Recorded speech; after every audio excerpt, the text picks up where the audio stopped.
Si vos amis vous répètent constamment que vous auriez besoin de vous mettre au vert, vous pourrez bientôt les faire mousser avec les créations d'Alina Moss. Pour nous les présenter, nous avons ce soir avec nous Cécile et on l'accueille tout de suite. Bonsoir Cécile. Bonsoir. On est vraiment ravis de vous avoir avec nous en ce début d'émission. Avec vous, on va parler de création végétale. Je n'en dis pas plus, on va découvrir tout ça. Mais dans un premier temps, pour commencer, comment vous est venue l'idée de travailler avec des végétaux stabilisés ?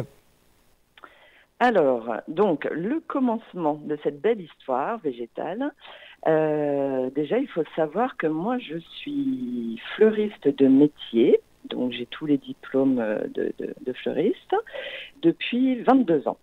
Donc, j'exerce ce métier depuis un bon petit moment, comme vous pouvez le constater.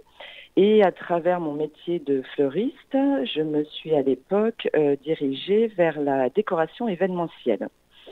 En fleurs coupées à la base, et puis à la demande de décoration événementielle pour des hôtels, où je devais faire des décorations à thème pour les entrées d'hôtels, les halls. Il fallait que je trouve des végétaux qui tiennent comme ça plusieurs mois, puisque je les changeais tous les 3 à 4 mois. Et donc j'ai découvert le végétal stabilisé à ce moment-là. Et donc j'ai commencé à installer des décors avec des végétaux stabilisés. Donc voilà d'où est venue l'idée. Après j'en ai fait quelques tableaux, j'ai commencé à toucher un peu de végétal de cette manière-là. Et puis j'ai complètement abandonné la fleur coupée pour me consacrer uniquement aux végétaux stabilisés. D'accord. Alors, quel type de végétaux utilisez-vous pour vos murs et pour vos tableaux ? Principalement des mousses plates, mousses des forêts, du lichen, des fougères et autres végétaux qui peuvent aussi donner du volume, un petit peu tout ce qu'on trouve dans la nature, ou même je vais vous donner des noms, mais des ruscus, des choses comme ça, de l'eucalyptus, ça va peut-être pas parler à tout le monde, l'eucalyptus encore c'est connu, mais donc voilà. Et en gros, je vais utiliser beaucoup les mousses plates et les lichens puisque je vais travailler des choses très graphiques, ça me permet de donner des formes et des graphismes très précis. Et après, quand on veut des choses beaucoup plus feuillues, beaucoup plus volumineuses, je vais travailler des fougères et d'autres végétaux qui vont amener du volume au mur. D'accord, ah oui, donc effectivement, ce ne sont pas que des créations en 2 dimensions, il y a également de la 3D en fait. Voilà, donc suivant la demande de mon client, soit on va faire quelque chose de très graphique, et là on va être plus à plat avec le lichen et la mousse plate. Et si on veut quelque chose de plus jungle, on va dire, pour avoir cet effet un peu plus jungle et arborescent, je vais venir travailler d'autres végétaux où on va vraiment retrouver le volume, on va avoir des végétaux retombants, des végétaux, des mousses-boules qui vont donner du volume, et voilà, donc on va obtenir cet effet jungle. D'accord. Et alors, comment les végétaux sont-ils stabilisés et quelle est leur résistance dans le temps ? On dit souvent que l'herbe est toujours plus verte ailleurs, mais avec vous, je crois finalement que ça ne bouge pas beaucoup en fait. Voilà, donc les gens aiment beaucoup parce que j'entends toujours « oui, mais je n'ai pas la main verte ». Mes végétaux fanent, mes plantes fanent, je n'ai pas la main verte.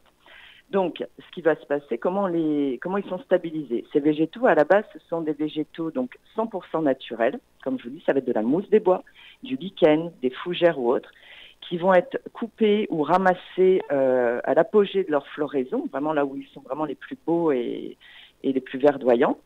Ensuite, le procès de stabilisation, c'est le fait de remplacer la sève du végétal par un mélange de glycérine, de nutriments pour végétaux et de colorants alimentaires. Donc tout ce petit boogie-booga est 100% naturel et ça permet ensuite, donc la sève va s'évacuer petit à petit parce que les végétaux sont soit trempés dans des bacs et donc ça va être par immersion, ils vont absorber petit à petit la glycérine et rejeter la sève. Ou par absorption, soit par immersion, soit par absorption. Et au bout de quelques semaines, la sève a complètement disparu et la glycérine la remplace. Et cette glycérine permet de les conserver comme ça dans le temps, sans entretien, tout en gardant leur fraîcheur et puis leur beauté et les couleurs grâce aux colorants naturels. Et ça peut se conserver comme ça, on dit entre 5 et 10 ans. Pourquoi un tel écart ? Ça va dépendre aussi des conditions de conservation du végétal, parce qu'on va quand même avoir certaines contraintes dans le sens où ça reste qu'en intérieur, c'est sensible aux intempéries à l'extérieur. Il faut que on a un taux aussi d'humidité à respecter, il ne faut pas que ce soit trop humide ni trop sec. Voilà, donc on conserve vraiment en intérieur et suivant les conditions, si elles sont bien respectées, il ne faut pas que ce soit par exemple juste au-dessus de sa cheminée parce qu'il va faire trop chaud, pas juste devant une clim parce que l'air de la clim va l'abîmer un petit peu. C'est pour ça qu'on va varier entre 5 et 10 ans suivant l'essence du végétal et la condition dans laquelle elle est exposée. 5 à 10 ans pour quelqu'un qui n'a pas la main verte, c'est quand même pas mal déjà. C'est pas mal. Et alors, où trouvez-vous finalement tous les végétaux dont vous vous servez pour vos créations? Parce que finalement, il vous en faut pas mal. Oui, alors tous ces végétaux, comme quand j'étais fleuriste à l'époque, même si j'ai laissé tomber un petit peu la fleur coupée, on a des grossistes. Donc il faut savoir que le procédé de stabilisation, c'est breveté. Donc on ne peut pas le faire nous-mêmes, moyennant sinon de refaire un brevet, mais voilà, c'est un procédé qui est breveté, qui est un peu compliqué, il y a des dosages bien particuliers. Donc on va s'adresser à des grossistes, comme pour la fleur coupée, et acheter en carton, en quantité, des mousses, des fougères ou autres. Voilà, donc ce sont des grossistes qui sont en France. Pour ma part, ça va être le sud de la France, auquel je m'adresse pour avoir mes végétaux. D'accord. Et alors en fait, vous procédez uniquement à l'assemblage et à la création finalement du tableau et du mur végétal. Voilà, donc souvent on me le demande, non, c'est pas moi qui stabilise les végétaux, moi je récupère et effectivement je crée, j'assemble, je crée, je donne les formes qu'on peut, et d'où le fait que je sois restée dans le végétal et dans le milieu créatif, donc j'étais fleuriste comme je vous le disais, j'aimais beaucoup ce côté créatif en étant fleuriste, je l'ai gardé et conservé avec le végétal stabilisé. Moi je garde tout ce côté créatif, mais effectivement c'est pas moi qui les stabilise. Moi j'assemble et je donne une nouvelle vie en fait à ces végétaux. Alors justement, puisqu'on parle d'assemblage, avant de vous lancer dans une création, quelles sont les étapes préliminaires? J'imagine que vous faites un croquis ou une esquisse pour répartir au mieux les couleurs et les reliefs en fait. Alors, il y a deux choses. Alors déjà, je travaille beaucoup avec les professionnels, c'est-à-dire tous ceux qui vont avoir besoin de décorer leur hall d'accueil, s'il y a des nouveaux locaux, parce que c'est très agréable d'entrer dans une prise et qu'il y ait du vert. Et bien souvent, les employés n'ont pas le temps d'arroser ou ça se fait pas et voilà, ils n'ont pas la main verte. Donc, les professionnels, je suis quand même pas mal appelée pour faire des murs en végétaux stabilisés pour les professionnels. Donc, ce que je fais, c'est que je me déplace en amont chez eux. Je vais aller voir l'environnement dans lequel, justement, pour que toutes les conditions soient respectées pour que le végétal tienne plusieurs années. Et je vais prendre des photos. Donc, je vais prendre une photo du mur à végétaliser ou autre. Et je vais effectivement ensuite rentrer chez moi, me mettre derrière mon ordinateur et faire un projet sur la photo initiale. Donc, ils ont vraiment leur pièce, le lieu en question qui va être végétalisé. Et moi, derrière mon petit ordinateur, je vais faire un petit projet 2D pour que le client puisse se rendre compte effectivement du visuel, de ce que ça va rendre. Parce qu'alors, on peut avoir des formes... dernièrement, j'ai fait quelque chose avec des hexagones, ou des choses vraiment, des formes géométriques ou des choses comme ça. Donc, faut vraiment que le client se rende compte. Donc, oui, je vais travailler en amont un visuel et qu'on va pouvoir modifier aussi en fonction de ce que veut le client, ce que veut pas le client, les végétaux. Je viens aussi avec des échantillons de végétaux pour que les gens se rendent compte, en fait, de ce qu'est une fougère stabilisée, une mousse boule, une mousse plate, du lichen. Et donc, je viens avec mes échantillons et ensuite avec un projet réalisé comme ça en 2D et jusqu'au projet final, effectivement, où je vais réaliser dans mon atelier, une fois que tout est validé, je réalise dans mon atelier le mur végétal et ensuite je procède à l'installation directement sur le lieu, sur le site. D'accord. Et est-ce que toutes les formes et toutes les couleurs sont possibles avec un mur végétal? Les formes, oui, parce que c'est hexagone, du cercle, un petit peu ce qu'on veut. Les couleurs, on va être parfois limitées, c'est-à-dire que je vais avoir une base de couleurs primaires, voire même quelques dégradés, des mauves, des choses comme ça. Mais bon, ça reste du végétal avec du colorant alimentaire dedans naturel. Donc on n'a pas non plus exactement toutes les couleurs qu'on voudrait avoir pour le moment. Et encore que la gamme s'élargit de plus en plus. D'accord. Mais on a quand même très peu de limites et on a un large choix quand même de couleurs actuellement. 2 variétés de végétaux parce que plus le temps passe et plus ils stabilisent de différentes variétés de végétaux. Donc ça c'est super pour nous les créateurs d'avoir un large panel en fait de végétaux et de couleurs quand même. D'accord. Et alors, quelles sont les dimensions de vos créations? Il me semble que celles-ci sont très très variables en fait, hein. Oui, oui, oui, parce que ça va. Alors là, j'ai la partie tableau, donc ça va concerner un peu plus les particuliers qui aiment bien avoir leurs petits tableaux, des petites choses, des petites compositions. Je fais aussi des compositions, ça peut être dans des contenants en verre. Je refais des petits arbres bonsaï, c'est-à-dire je reconstitue des petits arbres bonsaï avec du végétal stabilisé. Donc ça peut être voilà, plus ou moins petit, un peu comme un centre de table au départ, au tableau de la taille que l'on souhaite, puisque je fais beaucoup de sur-mesure, et après à des grands murs qui peuvent, après il n'y a pas, j'ai envie de dire, il n'y a pas de limite, des limites humaines on va dire, mais ça peut être un mur de 10 mètres de long sur 2,50 m de haut. Ah oui, quand même. Donc effectivement, vous pouvez faire des choses de très grande envergure. De très grande envergure, oui, tout à fait. Et je voulais préciser, chose que j'ai oubliée, le logo végétalisé, c'est quelque chose qui marche bien aussi, j'en fais pas mal. Et c'est pareil, ça, le logo végétalisé, c'est quelque chose qui est très sympa, qui met en avant les entreprises et l'enseigne des entreprises par le végétal. Et ça aussi, c'est pareil, on peut atteindre c'est sur mesure, donc en fait, on choisit un petit peu sa dimension.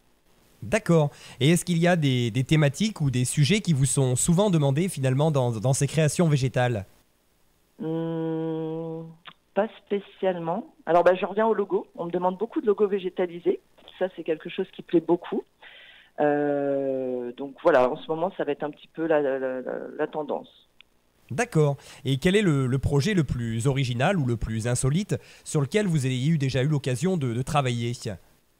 Eh bien là, j'en ai eu un qui a presque rien à voir avec le végétal stabilisé. J'ai fait un projet, un mur pour le sommet de l'élevage qui a lieu en ce moment d'ailleurs, qui a ouvert ses portes aujourd'hui au Zénith d'Auvergne, à Clermont. Et pour le sommet de l'élevage, donc j'ai été appelée pour décorer un stand, pour faire un mur végétal derrière un stand, et qui est un mur uniquement de blé. Donc là, j'ai fait un grand mur végétal pour un stand uniquement de blé. Voilà, de blé sec. Donc ça change. C'est quelque chose de différent qui change. J'ai pas travaillé ma mousse ou mon lichen comme d'habitude. J'ai travaillé que du blé. Oui, mais on reste Voilà. sur des choses naturelles finalement, hein. Ah de toute façon, voilà, moi, tant que c'est naturel, que ça me va. On peut me demander tout ce qu'on veut. Et alors, est-ce que vous avez déjà pensé à allier vos talents de créatrice avec ceux d'autres artistes ou artisans? Avec votre talent, j'ai envie de dire, certains doivent être verts de jalousie, hein, c'est le cas de le dire, et n'espèrent peut-être que travailler avec vous, en fait, tout simplement, hein. Oui, alors j'ai fait de très belles collaborations avec d'autres artistes. J'ai fait une collaboration avec un artiste qui fait aussi des tableaux, mais à l'aide, à base d'affiches en fait. Et donc là, il a créé lui un tableau avec une très belle affiche il s'inspire de films, de vieux films ou de choses comme ça. Et là, le thème, c'était King Kong. Donc, il avait récupéré l'affiche de King Kong et puis il avait fait son tableau avec. Et il m'a demandé de végétaliser, d'allier en fait nos deux arts et de mettre de la végétalisation pour faire ressortir le King Kong de l'affiche. Donc ça a été super sympa à faire. J'ai eu d'autres collaborations avec quelqu'un qui travaille le métal. Donc là, on a fait lui pareil. Il avait une demande d'un tableau en métal pour une demande bien particulière en fait. Et puis, pareil, j'ai végétalisé une partie de son tableau. Donc voilà, quand j'ai des collaborations comme ça, c'est vraiment sympa parce on a deux artistes en fait qui vont vraiment mélanger leur art et ça rend en général pas mal. c'est assez sympa. Oui, et puis Donc c'est non, toujours j'aime bien beaucoup les collaborations avec d'autres. Tout à fait, c'est toujours bien de voir d'autres choses et puis surtout de partager un petit peu son talent, hein, finalement, hein. Oui, oui, oui, c'est très enrichissant. Eh bien écoutez, en tout cas, on était ravis, nous, d'en apprendre un petit peu plus sur ce que vous faites, Cécile. C'était un plaisir de découvrir les créations Alinamos. Alors avant de vous laisser, évidemment, j'ai tout de même une dernière question à vous poser.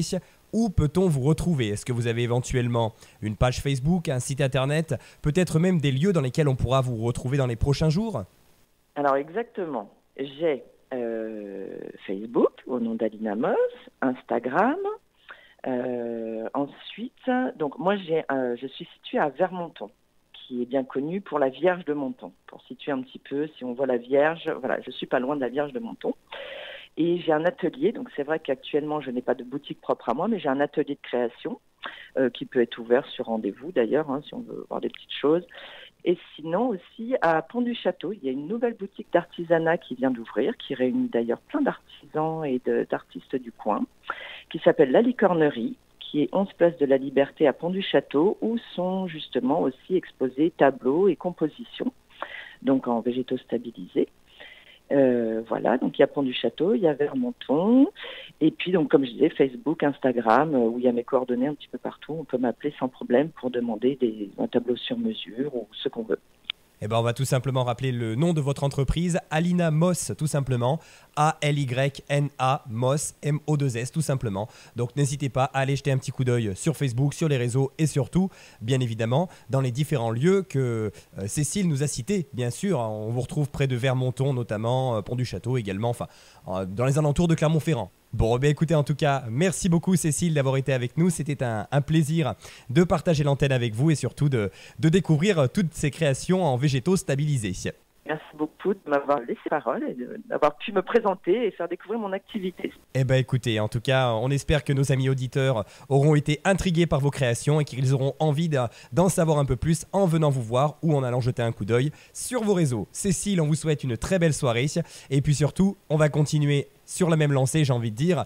On parlait de tableau il y a quelques instants, et ben on écoute tout de suite la compagnie créole avec Vive le douanier Rousseau. Ouais, finalement, c'est presque raccord, j'ai envie de dire. Allez, on écoute ce morceau et on se retrouve dans un instant.